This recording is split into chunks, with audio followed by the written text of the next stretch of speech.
All right. Ladies and gentlemen, I'd like to call our meeting to order today for our Thursday, June the 8th, 2023 regular board meeting. Welcome everybody here today that's in the courtroom with us and everybody that's in the virtual world. Our first item on the agenda excuse me, is an invocation by Pastor Lee Farmer.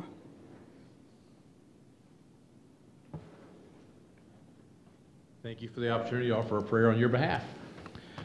Gracious Eternal Father, thank you for the opportunity to come tonight. Thank you for the opportunities that we have to live in such a great community. Now, whereas our leaders sit here tonight to discuss the business of our community, we pray that you will give them leadership and guidance and the wisdom that's needed. For it's in your name I pray. Amen. Amen. Lee, if you don't mind, would you lead us in the Pledge of Allegiance? Ready? Pledge. I pledge allegiance to the flag of the United States of America and to the republic for which it stands, one nation, under God, indivisible, with liberty and justice for all. Thank you. All right, our next item would be the approval of the agenda. Do we have any additions or deletions to the agenda? Mr. Haney, I have actually two items.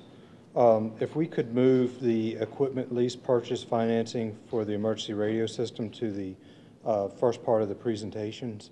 We have two gentlemen here that are from Davenport, and Chris Culp is Chris, okay, thank you. So if we could move that up, and then under the county admin report, I need a transfer of funds for the electoral board. Okay. There were only two items. All right. Is that okay with the rest of the board? It's fine. Okay. All right. Can I have a motion? So moved to approve with the changes. All right. Do I have a second? All right. Got a motion, second. Any other discussion? If not, all those in favor say aye. Aye. All right. Next would be the approval of the minutes. We have four sets of minutes: May the 4th, 2023, May the 8th, 2023, May the 11th, and May the 17th, 2023. Are there any deletions or changes to those minutes? I move that we approve all. All right, I got a motion. Do I have a second? Second. I got a motion and a second. Any other discussion? If not, all in favor, say aye. Aye. Aye. All right.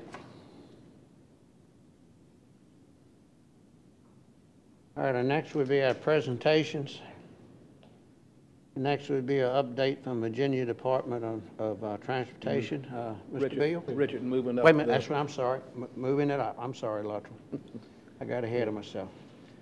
That's okay. We have Mr. Austin Sachs and Mr. Chris Culp here.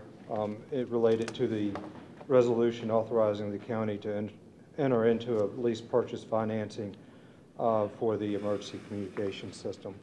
I'm not sure if the board has any questions or if you all have any updates you'd like to provide. Or All right, board have any comments or questions? The only question I have is, I guess it's the legal beagle. And this is going to be basically subject to annual appropriation financing, correct? Yes, sir, The Mr. Chairman. language didn't say those four magical words, but it says with annual appropriations, et cetera. Yes, sir. I'm Chris Culp from Hunton in Richmond, and happy to serve as your bond counsel on this financing. But yes, sir. Equipment financings are subject to annual appropriation. Yeah. The agreement will have that language in it. And so there is an annual appropriation step as the budgeting process. So it's not counted as general obligation. Yeah, that's what I wanted to make sure. I Yes, remember sir. Section 10B very well. Yes, sir. That was my main question. I thought I could read that much into it, but I haven't seen some of them that actually put subject to annual appropriation in there. I'm happy to go over the resolution in more detail, but if you all are ready to act, I don't want to slow you down. Everybody okay? Anybody have any questions? Staff have anything? I don't. Mr. Gregory, everything okay? Yes, sir. All right. what we need to approve the resolution, and what else? I mean, how many documents or motions do we need? The resolution by its terms will approve the form of the agreement. I move that we approve the resolution as submitted. All right, I have a motion. Do I have a second? Second. Got a motion, second. Any other discussion? Everybody will say this is a big expenditure. I'm not going to minimize that. But if you want to get fire, rescue, or police to your house right now, can you hear me now, has a whole new meaning. Those of us in fire, rescue, and police sometimes don't even know what is being said.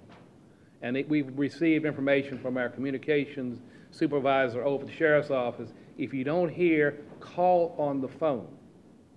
That's not a good situation when it's emergency. And some of you may know cell phone service doesn't work very well in certain places. So yes, it's a major expense, and I don't like expending, but I don't want you as a public, fire, police, or rescue to get hurt in the meantime too. Because most of us have on our radios a little orange button we can put for emergency, which means everybody shut up and don't say anything until you clear it. Sometimes you can't even hear that go off. So it's safety, it's expenditure. I'm not minimizing that, but it'll be worth it in the end. Hopefully, nobody will suffer the consequences if we don't. So it would be a different radio system than the one we got now, too. All right, anyone else have anything to say? Yes, and I may put some people on the spot, but Sheriff Beecham, Jennifer, David, they have dealt with this radio system. Johnny is the sheriff, Jennifer is the dispatch supervisor, and David is the fire chief. I want y'all to tag team this and be brief, but could you step forward and just give the citizens a rundown on the issues that y'all have faced with this radio system? Because I want them to hear what y'all have had to deal with, especially in the last few weeks, on why we're moving forward and trying to get a radio system in this county. I hate to put you on the spot. Is this the spot you put me That's on? the spot. It's got a mic, that's a spot. That's the spot, but the public needs to know. So, not to take up too much time, but in recent weeks, dispatch is not heard in the field. So, fire rescue and law enforcement either cannot hear them at all, or the traffic is broken. There's a lot of noise in their transmission. We've also had GPS failures at a couple of towers. So GPS syncs the towers together so that they can hear throughout the county. When GPS is not working, then each tower is fighting itself for control. These are major, major issues of the last 2, 3, well, probably longer than that, probably a month or so. And just in general, there's just bad reception. So that's my takeaway from it for why we need the system. A quick brief, everybody doesn't know, this system is going to be regional. So never before had we had the chance to not only have what appears to be good coverage coming, or great coverage coming to Northumberland, we will be able to coordinate mutual aid response into the county with Westmoreland, Richmond County, and Lancaster, I believe, is going to join, so Lancaster County as well. So at the turn of a knob, they can join our frequency. We can coordinate while they're en route and coordinate while they're on scene. So this is a major step and a much needed radio system for Northumberland. Thank you.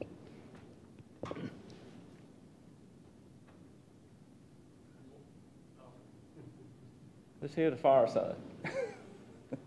Yeah, on the fire side, I mean, this hasn't been just the last 2 weeks. This has been going on years. I'm talking 8 to 10 years. So that radio system, that radio is our lifeline. Like Thomas said a while ago, we've had some near misses, close calls, and this will give us better chances. And +2 with the mutual aid, like the sheriff just said, is that we depend on a lot of other jurisdictions to come in and help us, and being able to talk to them on one radio system will really be a big help. So thank you.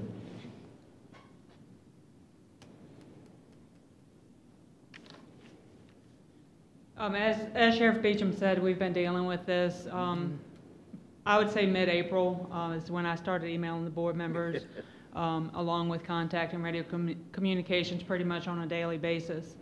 We've been on backup channel since last Friday, and even now they're having point-to-point failure, so even on the backup channel, we're still not able to operate as we need to. One thing that hits close home to me, about a year ago, we had 2 officers on scene of a welfare check. It was a suicidal subject, and the only thing in dispatch we could hear was fired. And they were hollering shots fired, and we could not hear anything in dispatch. So it hits a little close home, not knowing if our officers were involved or what was involved, because we couldn't reach back out to them.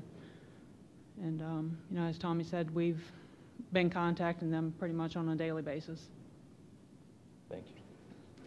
And to add from the rescue squad, since I'm captain of the Northumberland Rescue Squad, it was the career crew, medic crew. They had a call one night last week that you could hear the tones go out, which we knew it was who the agency was, but you couldn't hear word one that the dispatcher was saying. And they end up having to call the sheriff's office. So it's, and again, as Jennifer and David and Johnny said, you may not get in, and that affects you all, and we don't want that. I mean, the number one thing local government, from whether it's top, meaning the federal government down here, should be protection of the citizens. And this radio is the lifeline, and right now it's a very thin thread.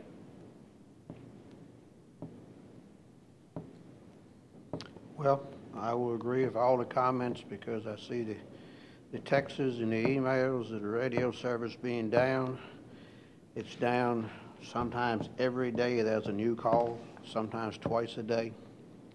There's just no way in the world that we can provide service and provide the safety we need for our employees. So let's get on with this. My concern is, assuming the vote goes away, I'm going to vote. What happens between tonight and the time that new system, because it's going to be 12 to 18 months before that comes in. That's my concern for all agencies and citizens involved too. Yeah. Yeah, we got a lot of time yet between. All right, any other discussion? If not, I'll ask for a roll call vote. I'll start with Mr. Long. Aye. Mr. Brand. Aye. Mr. Tomlin. Aye. Mr. Haney votes aye, and Mr. Jett is not present tonight.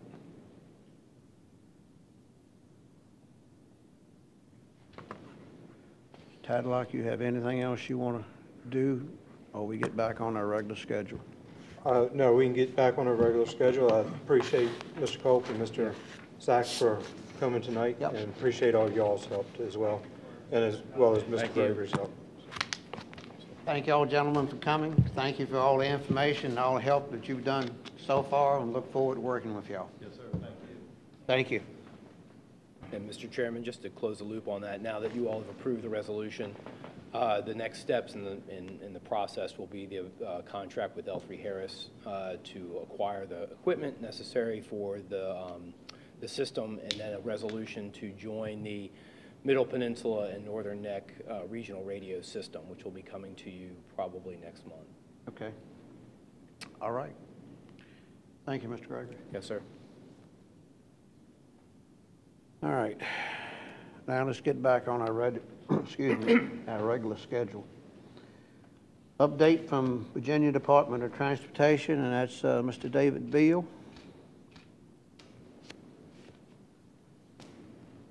Hey, good evening, and it's good Hello. to be with you all. We've been busy on a fairly brief report. We've been patching potholes countywide. We swept the curb and gutter across the county.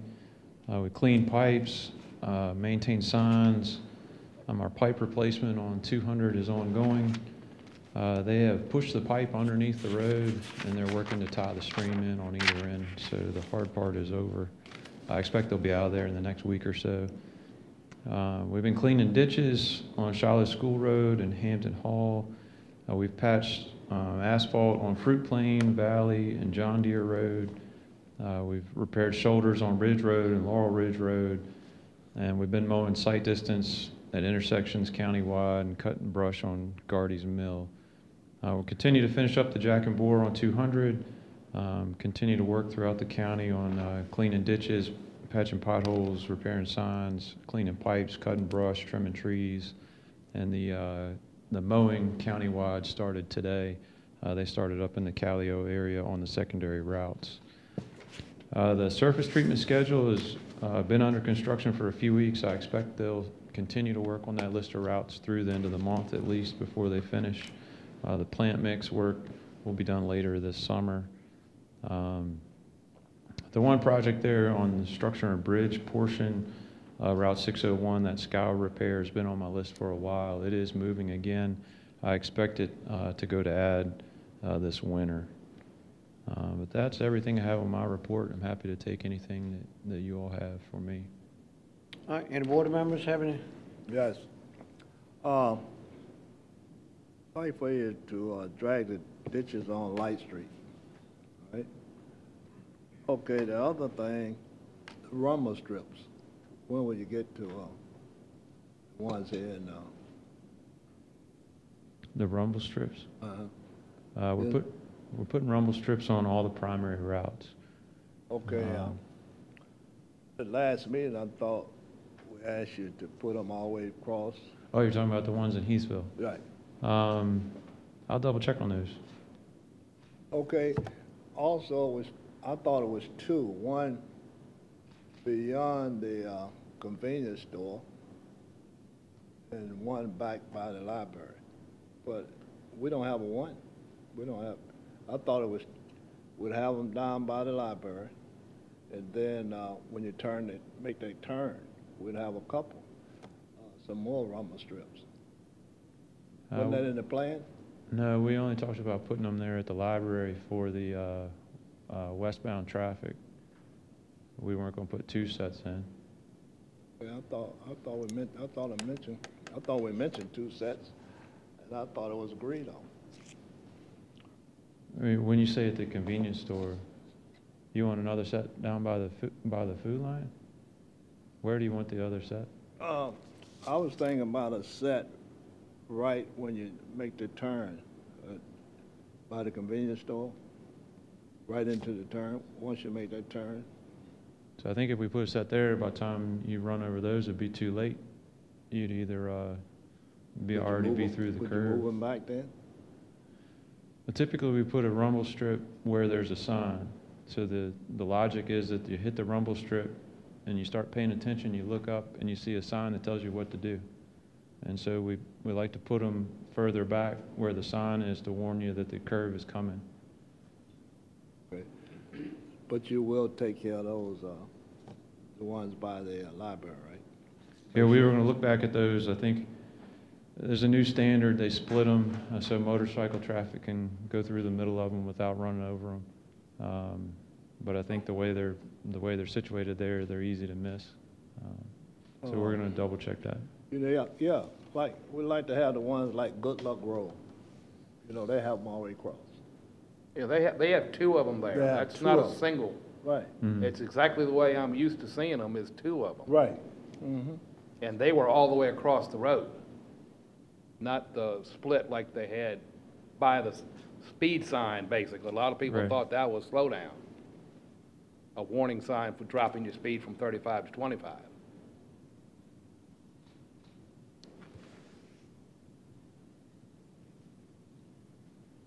That's Okay. all I have. All right. Have anything? I want to follow up on the rumble strip. On 201 Courthouse Road heading to Lancaster, there is the turn before you get to Whitechapel where it splits from going to Lancaster to go to Lively. They have a turn and they got rumble strips on either side. And that goes, across both roads, or both where they need to be. And then coming into Irvington, you have rumble strips right where the speed drops down. Because there's no consistency that I see what's being applied in terms of rumble strips. But the biggest thing is I don't want that building to get hit again. And the rumble strip they had, you have filled it in between, but it's so far away, you literally got to wake up some people to keep them from running into the building. I mean, David and his agency have responded to that too many times. And again, as I said, I'm worried about that building losing insurance. Because too many claims on property can have an impact too, just like cars nowadays. So enough said on that. See about cleaning the pipe at 185 Remo Road. You cleaned one like 169, but that other one is not clean, so the water can get past the other one and build up like a heavy rain. It didn't flood across the road today because it wasn't that much. But then there's another one that's you've got going across the ditch, but I'm not sure there's a culvert, one down below. You need to get to the ditch or culvert on the turn right there on Remo Road. So the pipe's at 185? 185 is definitely one that needs it, and then there's another one maybe 150 feet further away from Wacomico Church that I'm not even sure it has a culvert, even though it should have been, since that was a federal project many years ago. Is it a driveway pipe or is it pipe underneath the? Driveway pipe. Okay. It may not have been, it may have been put in as part of the original construction. And I noticed they're working obviously on that spot on 200. How bad is it on the other side? Because I saw the excavator down there yesterday. On the downstream side? Or actually be the upstream side. Yeah, we have to tie the stream in on both ends. There's a new pipe going under there. It's probably 10, 15, 20 feet away from the old pipe, so they'll be doing excavation on both ends. Okay, because I saw riprap and everything going in, so I saw some guys this afternoon kind of looking down there. Almost, they weren't scratching their heads, but it had that look to it. So. Yeah, we should be finishing up there soon. But they're working hard on it, like when it's not raining or whatever. Yeah, they made very good progress on this one. Yeah. Must not have found any buried concrete or anything. No. Just for your information, on the one on 360, they hit so many trees underneath the road that they had to get in there and clean them out by hand. So it took weeks and weeks of, Yeah. and it was very expensive. This one, once they got set up to push through, I think there was one tree when they were digging the bore pit, but once we got to boring, the pipe pushed on through. So we didn't hit any obstructions. You mean tree roots? No, I mean they buried entire trees. Oh, they buried a underneath tree in the middle of the road.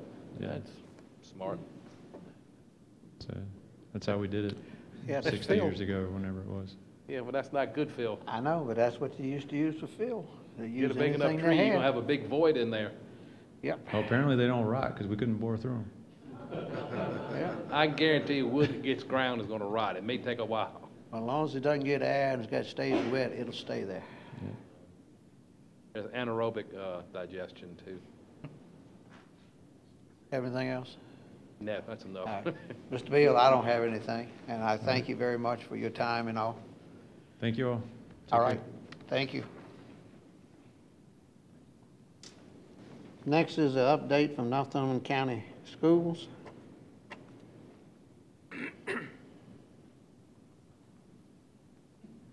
Good evening, Mr. Chairman, members of the board, members of the public. My name's Adam Letizia. I'm here on behalf of Dr. Holly Wargo this evening to present updates. My glasses here. Most recent event was graduation held on June 3rd. Give you some facts about graduation. There were 96 graduates, 44 of which will be attending four-year colleges or universities. 15 graduates will be attending a two-year college, 2 graduates will be joining the military, and the remaining graduates will be completing other post-secondary training and employment. Monday, June 5th, there was a school board meeting. The highlights of that meeting. The board approved the number of personnel for vacant positions coming up in the 23-24 school year. 2 teacher positions at NES, 2 paraprofessional positions at NES, 1 paraprofessional at the high school, as well as 3 custodial staff. The board recognized our retirees. This spring, retiring is school nurse at NES, Susan O'Beer, reading specialist Ann Gardner, middle school history teacher Ed Cockrell, and head custodian Wilfred Brumley, and bus driver Gail Crabb, and we recognize them that evening.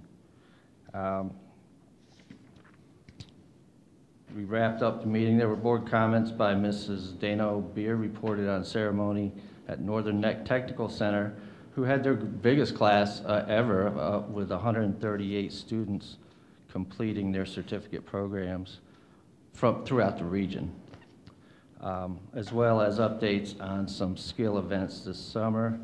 And Mrs. Denise Mazik extended her thanks to all NCPS staff for their hard work during the school year. And most recently, Tuesday afternoon, the school hosted a tour with Chief Calvin Balderson, and his staff, emergency folks, came down. It was a great number of us, and Jeff Brand and Dr. Wargo toured all of the facilities to become acclimated with the layout, the exits, the entrances, the safety systems, the Knox boxes, and Mr. Tomlin was with us, and it was very informational session. I think a lot was learned, and the school's always open to working with our emergency personnel. That concludes my report. I'm going to turn it over to Ms. Booth if there are any questions. Did y'all hire a band teacher? Didn't you hire a band teacher? Yes, we do have a band teacher. What's her name? You know? Her name is Pepin Klinger. She'll be one of our new teachers. We do have a great number coming in. Is the band practicing during the summer? Or what? There will be a band camp still scheduled for July. Thank Your EMT program in the high school. Yes, sir. Is an instructor, is she going to the VOTEC Center to Yes. teach EMT? Yes. Is the high school going to continue that program? So right now, scaling it back, there was an enrollment problem, just basing numbers and getting students into class. Looking at a reduced program at this point in time, instead of 3 classes a day to possibly 2 classes a day. But we are looking to hire for that position as well. If the VOTEC is going to offer it and the college offers it, why is there still a need for the high school to offer it? I'm going to have to look into with the VOTEC and review that with Dr. Burns. But I'll take note of that and check into that. That was one of my concerns, is I see that as a duplication, especially with the technical center. And that's obviously what we want EMS students to do, is to continue on with their career. And the program that you've had at the high school, it's basically become an easy A for a lot of ones who do not go into EMS. And we need people, EMS, not just going on. It's nice to have a lot of people in college, but we still need people who know trades. And EMS is a life, as we talked about radio, you still got to have people to receive the radio and deal with it. Absolutely. So, I mean, I think it's between the college, if they want to be in high school and get it, that's very good. They can then move on up through the paramedic program if they want, but I think that's duplication in services, and the money would be better spent elsewhere or not at all. I agree. We'll look into those options. But each school has so many slots, right? That's Yes. it, right? A lot of times kids might want to go up there, but you don't have the slot for them to go up, you know? Yeah, I'll get a clarification on these questions. All right, I'm going to turn it over to Ms. Booth. Good evening. The superintendent and I met with the treasurer and the county administrator and assistant county administrator earlier this week, and we had a good conversation. They asked for some information, so I have several things to address with you this evening. I do have this electronic, so I'm happy to share it with Mr. Tadlock, and he can share it with you so you don't have to take a lot of notes. The first question was about the school construction grant. The grant states that unspent funds awarded to school divisions shall be carried forward to fiscal year 24 and fiscal year 25 and appropriated to school divisions by the local governing body. The total amount of that grant was $1,134,172, and it was based on the local composite index and average daily membership. And as of May 31st, the treasurer's office has received $1,026,155.60 of those funds, and the remaining funds should be received this month. We were also asked to bring project breakdown information for the ESSER funds. So for ESSER 2, there was electrical work for the new NES walk-in and service lines, the bleacher repair at the middle school and high school, metal detectors at all 3 buildings, replacement of the bus garage door, the bus garage workstation HVAC, vans for special needs students, a special education bus, tech switch upgrades and electronic meeting upgrades equipment. There were touch screens, Chromebooks, and notebooks for students and administration, as well as staff, instructional supplies for virtual and hybrid students. There was carpet for kindergarten and first grade, sanitation supplies and services, software, and hotspots. And then in ESSER 3, there was a COVID premium pay, the elementary school roof repairs, the fire pump, JROTC athletic facility, bus garage doors and lift, technology network upgrade, technology software in Virtual Virginia, printer and copier service upgrade, hotspot service, vendor contracts, and the HVAC grant match. In transportation, there was a question about the fuel that we've been talking about. So as of today, we've expended $127,421.30 of the appropriated $130,000. We have an outstanding invoice with NWP in the amount of $49,984.22. $35,203.30 of that was paid today. So the total for NWP as of today is $177,405.52. And that doesn't include any additional fuel deliveries that we would have today through the end of June. I asked Mr. Brand for an HVAC update on the Honeywell project. We received that this afternoon. So the hardware drawings were completed in June of 22. Software was completed in August of 22. They've received all the material needed, and the material is either on site or in the storage unit until needed. Honeywell electricians are on site installing infrastructure needed for the BAS communications. The controller cutovers are expected to begin the week of June 12th, so next week. Anticipating 15 to 20 complete a day, 147 variable automated valve controllers. There's an existing Dakin rooftop unit, which will be integrated to the BACnet, which is the electronic communications, the building automation and control networks. The expected completion of the field work is July 14th, 2023, and the expected completion of the integration to BAS is August 4th, 2023. And then we've taken steps to address the noted areas of improvement in last year's audit, and with the exception of the list of reimbursements, all of the other information that was requested from Mr. Stover has already been uploaded to him for the preliminary audit next week. Are there any questions? All right, what kind of steps did you take to address the issues in the past audit? So one of the things that was addressed was invoices having, being attached to the purchase order. So when I pulled, there were 51 random items that he sent me yesterday, I believe, and every one of them has the proper information with it. So as soon as we heard that, we've been double checking each other to make sure that we're following those procedures. We are working on the revenue and expenditure reconciliations. Those are not completed at this time, but we are still working on them. We have been meeting with the treasurer and the county administrator, the assistant county administrator.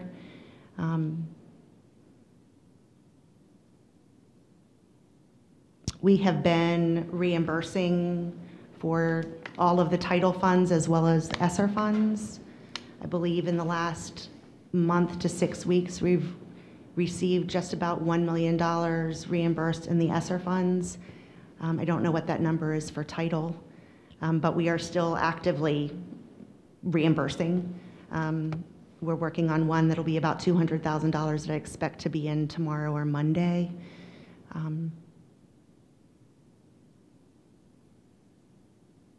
That's what I can recall at this moment for the actions. Okay.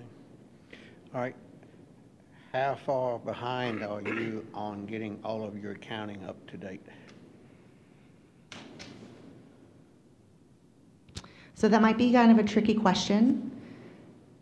So as I'm going through the different account codes, I'm finding where some items were not put into the correct code, and so we are journaling those to make the corrections so that the money is coming out of the correct location.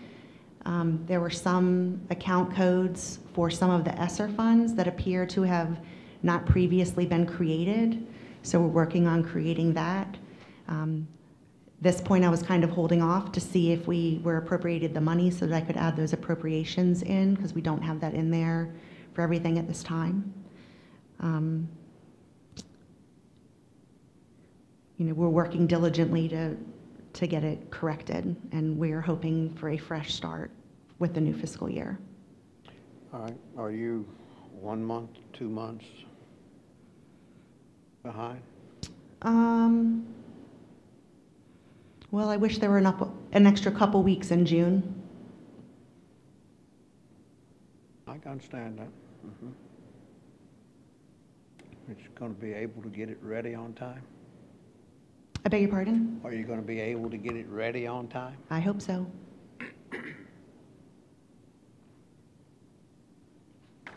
All right. You finished? Go ahead, Jim. Did I mention that we're having summer school? Yes, sir, we are. We started Tuesday? Monday. Monday. Monday. Do you know what's being offered? I'm going to ask Mr. Letizia to speak to that. Sure, absolutely. So summer school is a compressed schedule this year. We are recipients of ESSER 3 set-aside grant funds for summer school, which requires 128 hours of instruction. We got permission from the Department of Education, as opposed to running 8 weeks of half-days, to run 17 days of full days. This reduces transportation costs. It allows schools to get cleaned. It allows buses to get maintained, as opposed to having a full summer, which we did last year. There's many obstacles occurred with 8 weeks of summer learning. So we have 17 days. It runs Monday through Thursday, regular school hours, 7:40, 3:10. And it does go into July for 2 days, July 5th and 6th as well, and that will meet the 128 hours. And each school has have specific purposes. High school is working on high school credit recovery, completion of courses.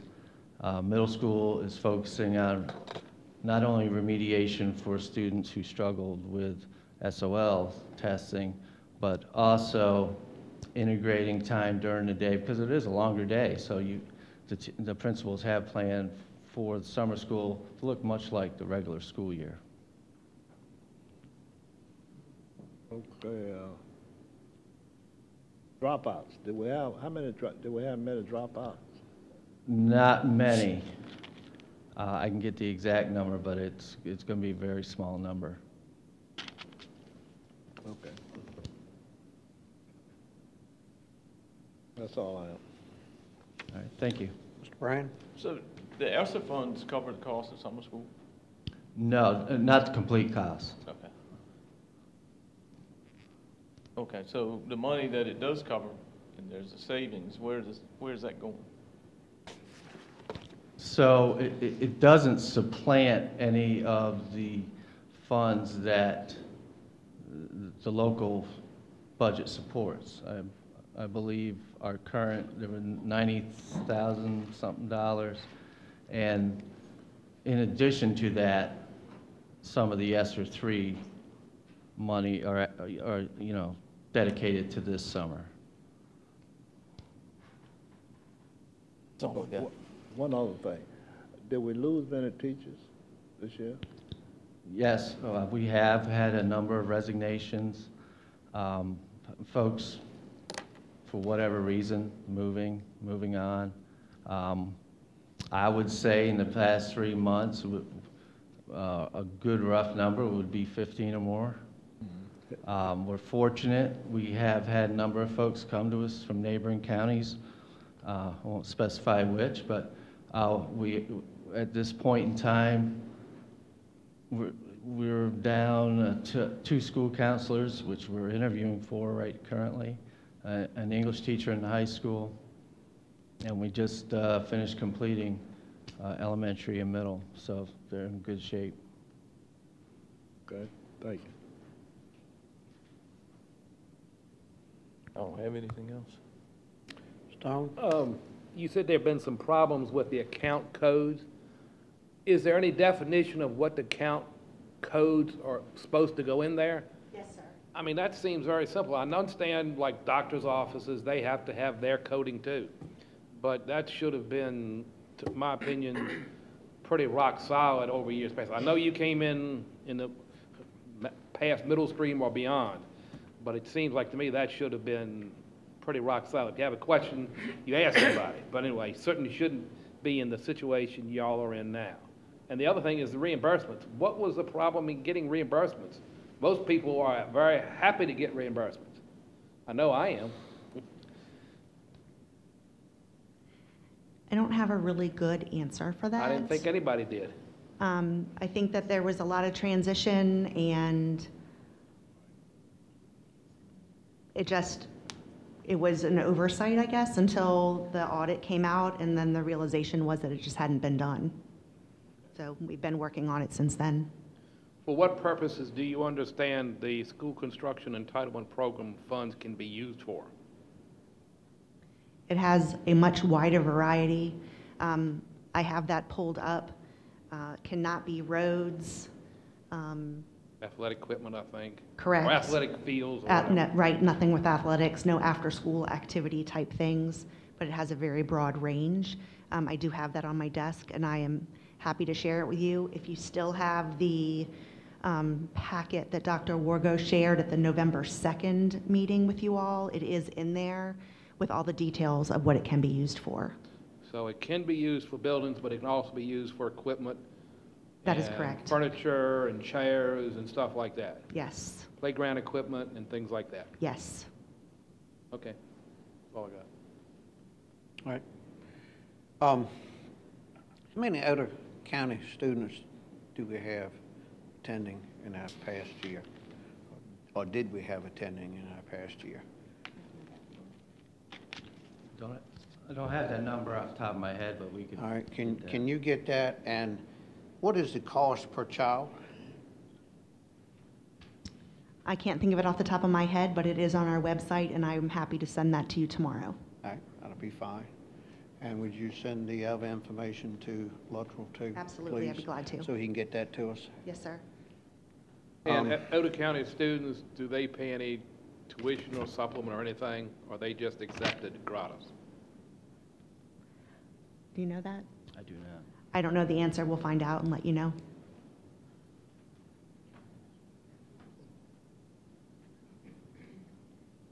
All right, staff have any questions? No, sir. All right. Thank both of y'all for coming. Thank you. Thank you for the information. Would you like for me to just send it to Mr. Tadlock, and then he can forward it on to you? Yeah, that'll Okay, be fine. super. Thank you. Thank you, ma'am. All right, next item on our agenda is the county administrator report, and I'll turn that over to Mr. Tadlock. Yes, sir. For the month of May, we had 4 new structures. Total construction cost for the month, $4.6 million. Total construction cost year-to-date, $25.7 million, which is approximately $726,000 above this time last year. We need several appointments. We still have several vacancies for the Economic Development Commission. We need districts 1, 2, 4, and 5, and I believe, Mr. Tomlin, you have an appointment that you wish to make tonight. Yes, I would move that we appoint Karen Piker, who is present, and she is a PhD, as we learned last week, for District 4. And you still couldn't understand it. You're not alone. So I made the motion. All right, A second. all right, I got a motion, second. Any other discussion? Oh, boy. If not, all those in favor say aye. Aye. All right, welcome you. And we also still have a vacancy for the Planning Commission on District 2. Has several supplemental appropriations that we need to take action on. First one is an approval for the supplemental appropriation to line item 3102-1111 in the amount of $2,280.45 and $2,696.88 for monies received from the FBI.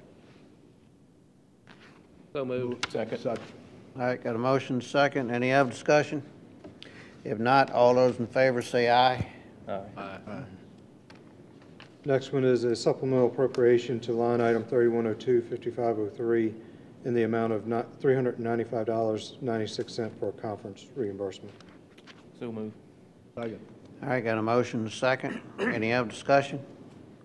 If not, all those in favor say aye. Aye. Supplemental appropriation to line item 3501-7003 in the amount of $2,000 for a donation to the Heatsville Animal Hospital. The Heathville Animal Hospital as opposed to the shelter? Yeah, it's shelter. It was for the shelter. Okay, that's, because it's, we do have a Heathville Animal, so I want to make sure. Yeah. We'll get that corrected on that side. I move that we approve this supplemental appropriation to the animal shelter. Animal shelter. Second. All right, got a motion second. Any other discussion? If not, all those in favor say aye. Aye. Next is approval for supplemental appropriation to account 3102-3012 for the 2021 Ford Police Interceptor in the amount of $4,084.53. So moved. Second. All right, got a motion second. Any other discussion? Not, all those in favor say aye. Aye. And the last supplemental appropriation is for the paving at the old courthouse to line item 4302-3300 for fiscal year 23 in the amount of $18,470. So move. Second. I got a motion second. Any other discussion? They finished it right. They have finished it. As you ride back out, you can see what they did in front of the old courthouse. And they did a good job. Yes, they did. Very good job on it. They technically weren't the low bidder, but the low bidder didn't qualify, didn't have a necessary license or something. So they didn't qualify, but this contractor does a good work. I know that. I've seen his work in other places. All right, any other discussion? If not, all those in favor say aye. Aye.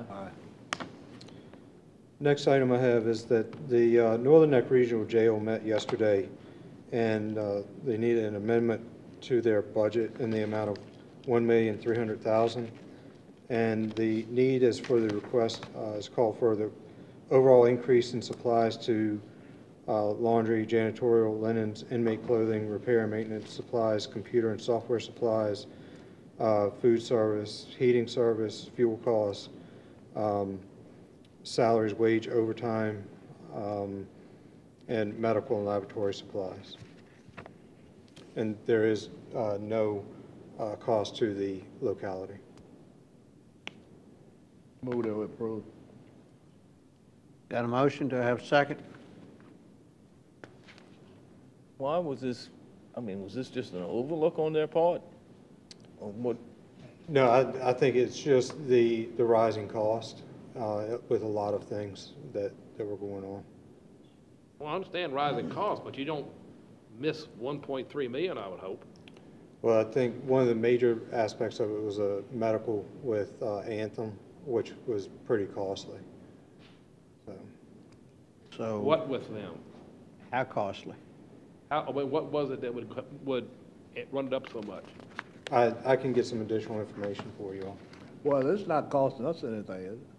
It is not, no, sir.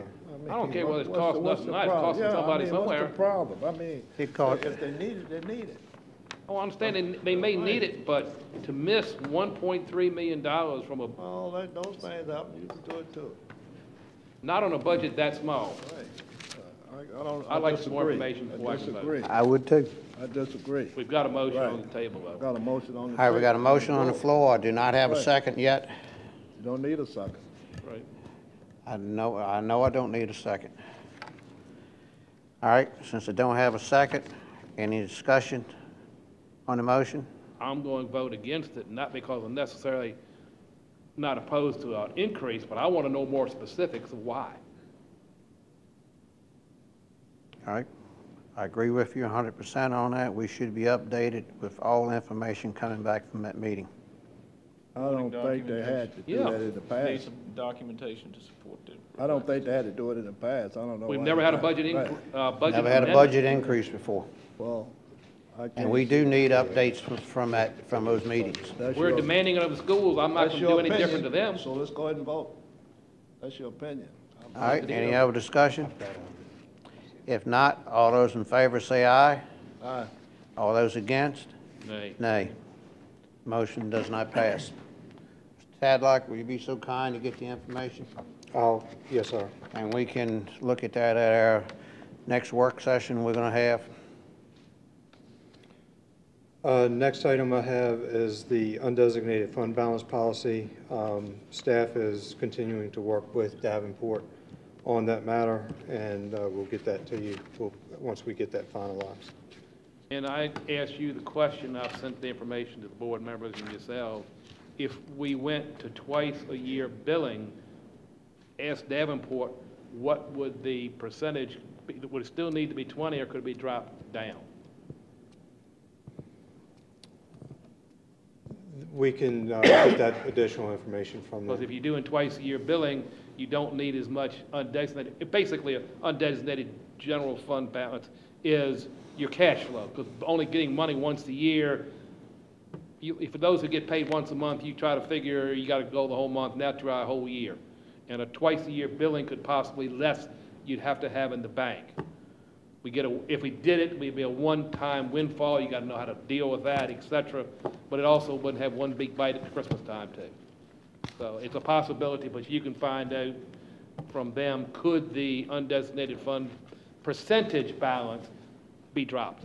So we don't overcharge too. Good idea to check on that. Anything else? I've got a, next item, we held the public hearing on April 13th for the budget amendment, and it was related to the ESSER funds, which were carryover, ESSER 3 carryover funds, carryover for the HVAC grant, carryover for unfinished learning, carryover before and after school, and carryover for summer school. There were several new grants within the school budget that they were requesting. Some of those grants do have deadlines associated with them at the end of June. The school division was asking for a motion to approve that budget amendment. We did a lot of those, as I just mentioned, the carryover funds we did appropriate last fiscal year, and they have started projects with those associated funds. The resolution that you do have in front of you is different than the motion that was previously stated. The motion previously stated was to approve as submitted to budget and appropriate. This particular resolution does have the budgeting and appropriating of majority of the funds except that of the construction funds. That's to be budgeted but not appropriated.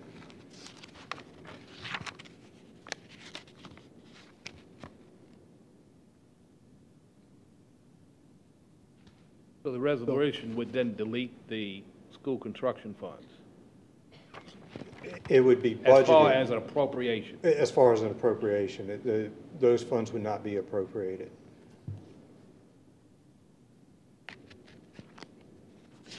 So we would be appropriating, what, $4,474,454.65? That's correct. How about before we get too far ahead of ourselves, can we, what you got in the resolution, can we take each category and each dollar amount and I want to know why it's a carryover, where it's going, where it's been. I don't want to just, Well, they need this by the end of this month, right? some of it they do. That's why I want to go through this and let's get some of this stuff straight.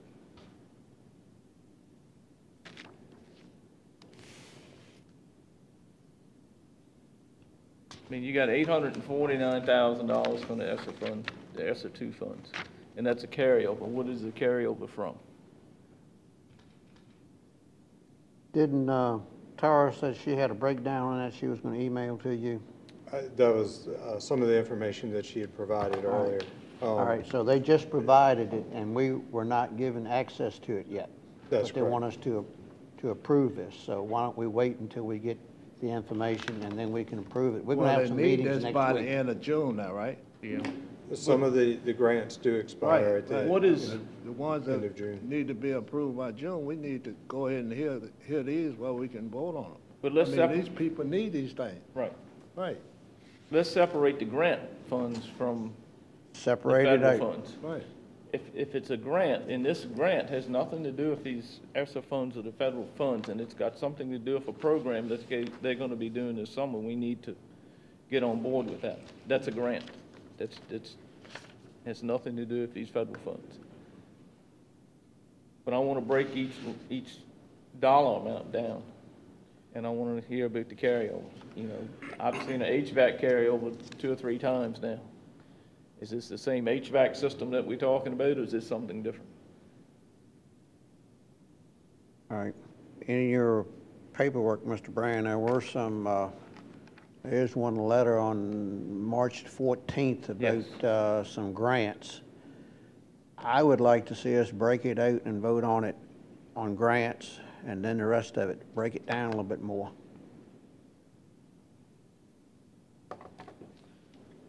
I don't want them to lose funding. No, I have no problem with giving it to them, just want some explanation. Yeah, but we need to take care of it. I don't know if you're listening or not. They need some of these things by the end of June. But we need information Well, first. that's you. I mean, I'm sure they're gonna I'm not give in the us habit of information. giving money away, and I'm not gonna waste taxpayers' dollars. That doesn't have anything to do with. It has what a they whole need. lot to do with it. Right. We got a lot of people that's in for helping the schools as much as possible, the students, and giving them what they need to run a good school, and we don't need to stop it. Yeah, the letter states that it's a $24,000 grant. It's a youth grant of $3,500, National School Lunch Program equipment grant, to purchase food and all is $66,000, and it's an active learning grant, it's $30,000. All right. And Why can't we just make a motion and approve those grants then?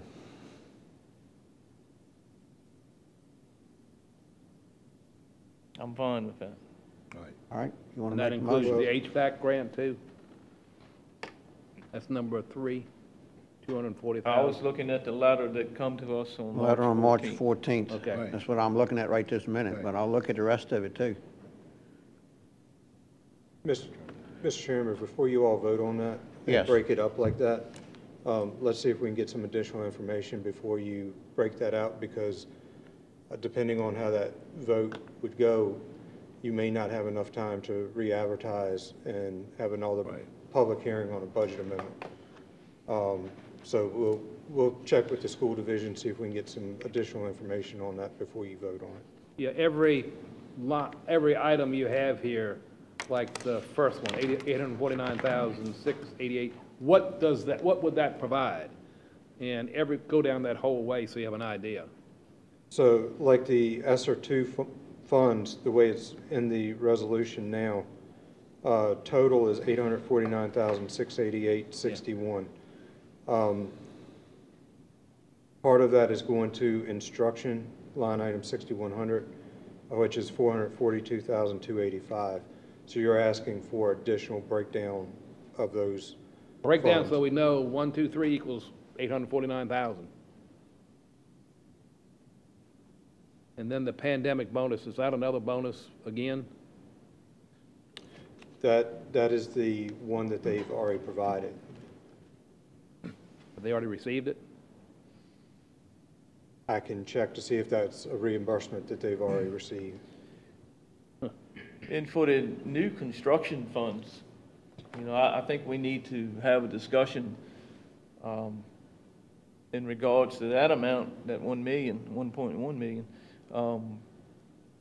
and have talks with the school board and whether, you know, we're going to allow for them to continue to stay at the old EVB bank and put a roof on it and use those funds to help fund some of the CIP for the school program this year. We need to get into that discussion and see if they're still interested in doing that and not wait to the last minute on that.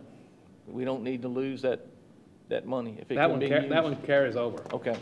Okay. But that's a General Assembly specifically made Okay. those funds to carry over for however long. But that's a good opportunity to get some of the CIP covered for the school system. Yeah. The- School board building versus playground equipment and carpeting. And That's a choice. yeah, and you know, they sent us a letter and want to have a discussion about staying where they at. So we need to have that discussion with them.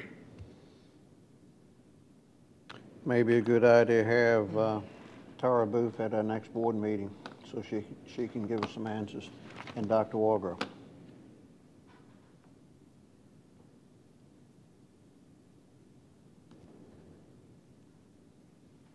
So you plan to have the information by our next meeting, Mr. Tadlock? That's the 13th, right?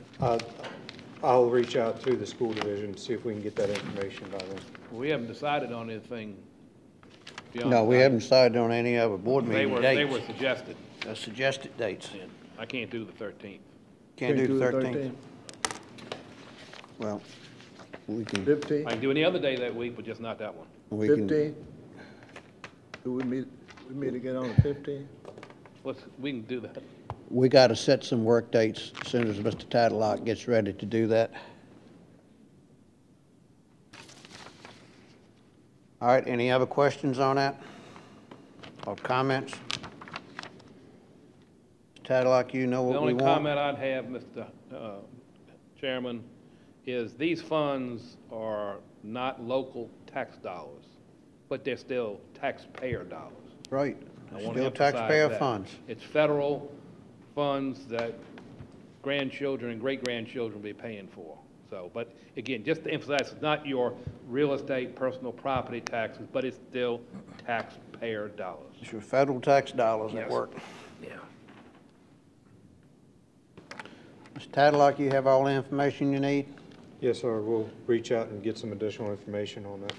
All right, if you want to move on, please.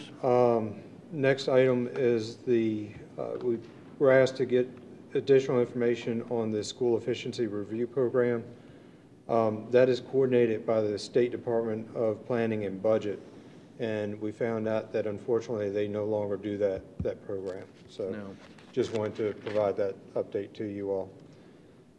Also, the board asked for some information on the registry for short-term rentals. We placed that information in your board packets. So not sure how you all would like to proceed on that, but just wanted to provide that as an update to you all. I'd like to proceed forward to have possibly a draft ordinance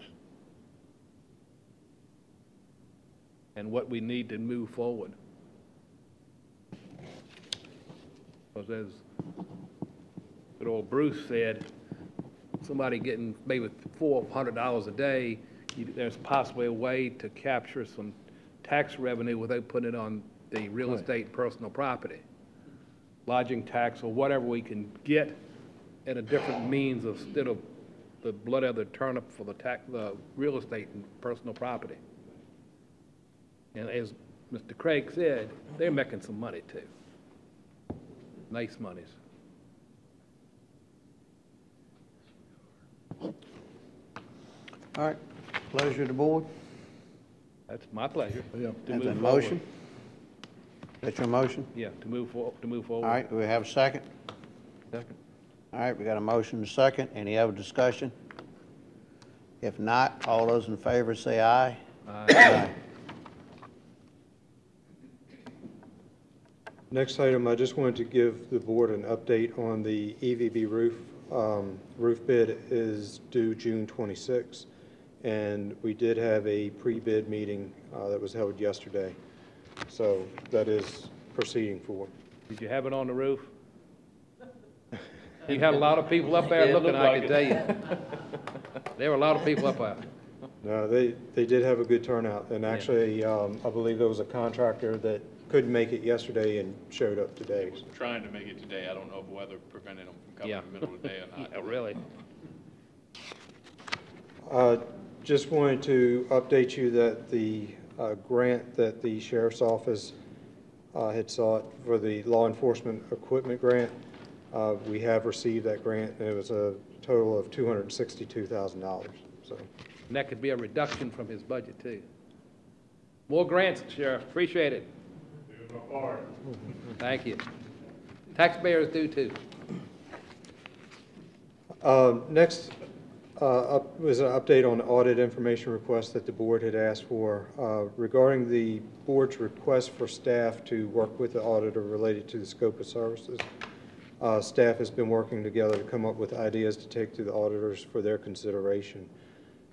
We're exploring what our needs are, and we'll be discussing with the auditors what they can incorporate from our ideas into to address these needs. So just wanted to let the board know that we are still looking at that. The last item I have is related to the transferring of funds for the electoral board from line item 3006, which is the printing category, to line item 7002, capital outlay, in the amount of $4,000, and that is for the door lock system that they had previously requested. I move that we approve. Got a motion, do I have a second?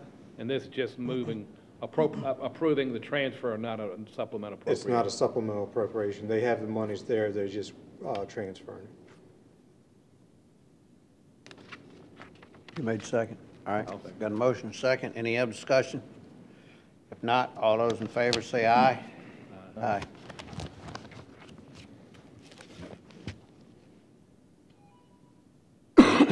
That's all I have, Mr. Chairman. All right, that's all we have. And next item would be the approval of the check register. Move that we approve. All right, do I have a second? Jimmy did. Oh, Jimmy did? All right, thank you, Jimmy. All right, any other discussion on check register? If not, all those in favor say aye. Aye. All right, next item is board comments, and I'll start with Mr. Long. Yeah, Mr. Starlight, you answered one of the questions, EVB Bank, so I'm glad to hear that. The other, how about the old school board office in Cali? And the one that the county just acquired from Lotsburg, we still need to come up with a plan of action for that particular building. Yeah, But we just obtained that building. We need to, because you have some people wanting to purchase that building. The other question I have, we need to find some other avenues for tax besides the road. What happened to the cigarette tax that we were supposed to get on? What happened? That was a year or so ago, I believe. And at that time, the board decided not to pursue that. So, is it coming around again? Do we have a chance to look at it again, or you don't know? We can get some additional information on that and provide that back to the board if you all wish. I'd like for us to do that. Could you find out about the counties that have participated in that particular board they were talking about, how much tax revenue they have received? Now it's an apples to an oranges comparison, but just to give an idea of what they've brought in.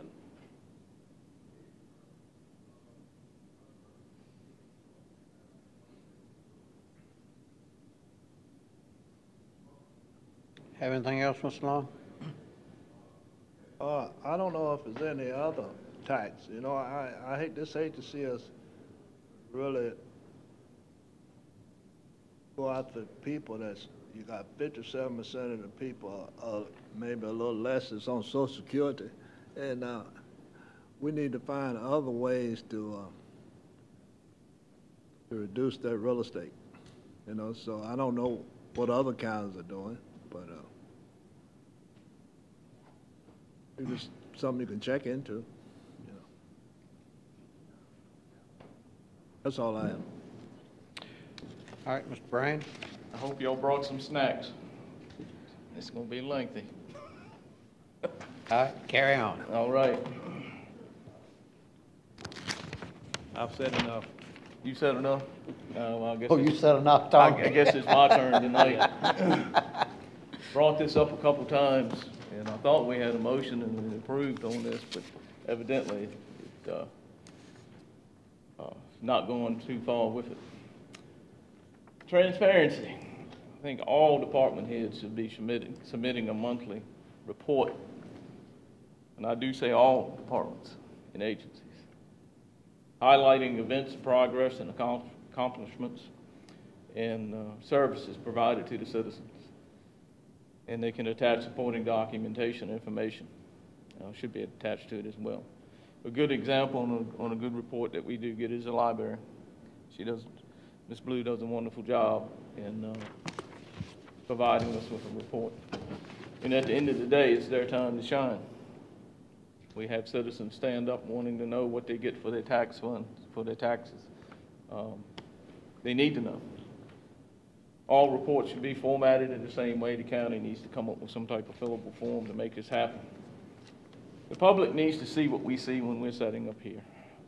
We need to have something over here or somewhere in this room. As we go through our meeting and we have information on board docs, it ought to be presented on the screen. And even at that, not everybody's going to see, but you get to see more than what they're seeing now. Transparency is what's been asked for, and that's what we should deliver. During the budget process, accountability and transparency in that.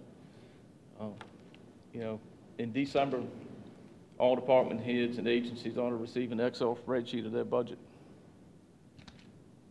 They ought to be asked to put in that spreadsheet their budget request, whether it's going to be a level funded amount. If it's an additional amount to it, they need to put that amount in. It ought to be a column in there with notes for justification. Any increase in any line item ought to have a justification. With that justification, if it's, for an example, if it's any type of fee or maintenance fee, it needs to have documentation as well, or a quote attached to that. All budget requests should be submitted before the date the board sets and the county administrator sets. We need to set deadlines and we need to stick with them. We should no longer accept a one-page or two-page request that we get. In doing that, it should provide a better foundation to build a budget, and will also assist the county administrator and the board during the budget process. I am not a fan of running line items in the red at all, even if they have money within the budget to cover it at the end of the year. I'm just not a supporter of a line item being run in the red. It needs to be balanced and stay balanced all through the year. And where can the county save money? And Mr. Long touched on this. We've talked about this. I know Mr. Tallman has brought this up, county property. We need to do a good evaluation of county property. We also need to take a look at the office space that's being rented, you know, versus building a building and using those funds to help pay for a building. Contracts, we need to go through all the contracts. And, you know, a good example is, do we pay enough out for grass cutting to where we could hire someone and then in the county purchase a more weed eat on the blower and do it ourselves, hire someone, you know, off season, that person could go and help the young man clean these buildings. That would be some help for him as well, because we talked about that. Mr. Long also talked about fees and taxes. We talked about the EMS fees. We need to take a hard look at those rates, not to put any more burden on the low income or the ones that are exempt from paying now, but to get what's entitled to us from Medicaid, Medicare, and insurances. We also need to look at consolidating office supplies, janitorial supplies, and whatever else we can consolidate and have one location and buy by bulk instead of having different people ordering from different places. And it appears to be in the budget too, telecommunications. I know of a locality that saved about $100,000 a year. They went in and checked phone lines and fax lines, and they found a whole bunch of phone lines and fax lines are not in use. And we need to evaluate phone lines and fax lines to see if it's a cost savings there. Not to take anything away from anyone, but to make sure everything that we have is being utilized. Copiers and printers, I don't know who handles that, but, you know, do we lease them? Yeah, you know, if you purchase them, come with a warranty. At the end of the warranty, if something happens to it, we need to weigh these things out. What's the better way to go? Same thing for internet. Postage, that seems to be an issue here in the county. Does the county need to have a postage meter? Vehicle and maintenance costs, and this is something that's been talked about in several counties, is partnering with the school bus garage, hiring a mechanic there, and see if it would be a cost savings to the county to have your maintenance for your police vehicles, your medic units, and county vehicles taken care of right at the school bus garage.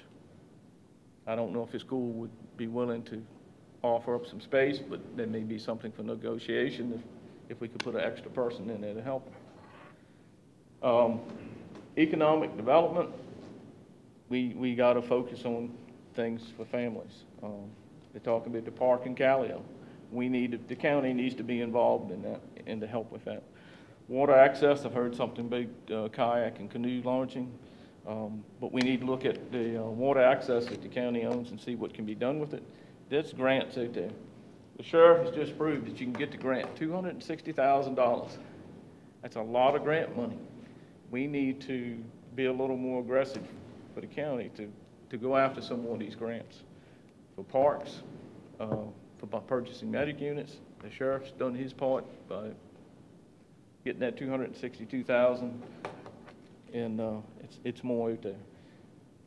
Economic development, just like with everyone else, we need a good report from them every month so that citizens can see what's going on in this county. That's my tangent for tonight, and I'll be quiet. That's a 2 o'clock in the morning thing. So. One other thing, Rich, before we leave. Mr. Tyler, I know it's not a law, but if we could work on approving the school board budget in May, we could work where it won't be in June. And one of the reasons you're losing personnel. We got people with families. They don't know if they'll have a job or whatever if we wait till June, and we mess around and lose some good teachers. So if we could work on approving that budget in May instead of waiting. We're one of the last counties that approved the school board budget that I know of in the Northern Neck. So we can work on that. Sure would appreciate it. Thank you. I do have something to say now. Go ahead. Mr. Brand mentioned about the EMS recovery fees. I think we have to decide, does all that money go into capital funds for them, or do you take some of those funds and do operational costs? Some counties take their revenue recovery funds, which is insurance billings, and maybe split it for operational costs, or do you that? Because I mean, I think the chief Volleson needs to decide how often does he need to replace a unit, and a unit's about, as Jimmy knows, up to 300,000 now. It is 300, but they also have, and it's no guarantee with the Rescue Squad Assistant Fund grant, it could be a 50-50 grant. Yeah, I know. And there's no, and I will guarantee you he will go after that 110%. But, you know, we collect right at $300,000 a year, and we keep that money in there. And in their budget, but they're not gonna spend all of that in a year, and sooner or later, it's gonna be a big buildup. Yeah. I've always said, I think you need to split it, but I think we need input from the EMS chief to Yeah. help make that decision. I mean, look, how many units do they have? Well, I think they have 4 or 5 possible units, then what mileages and what good they are. Things like that need to be, considered too. Because if 300,000, if you split it 50-50, that'd be 150,000 less. Personal real estate taxes would have to be considered. So that's all I need to say about that. Mr. Brand mentioned about the real property that county owns. Yeah, I agree 100% because I brought it up before. We have some properties that could be either used exactly the way they're now. There's some that could be sold at whatever, or given to an appropriate, whatever. Like there's, if I remember right, like 20 acres down by Dameron's Marsh.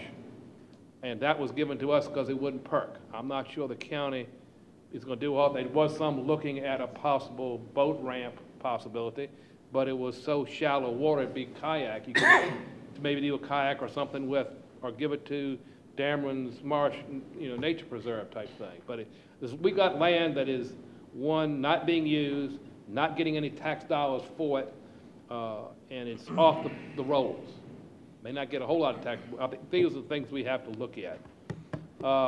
You mentioned about showing stuff. Could you, Mr. Tadlock, ask, you're going to have to deal with the judge or judges, about a screen that can drop down in case we have presentations so it shows better for the public and ourselves. You'd have to get court approval, of course.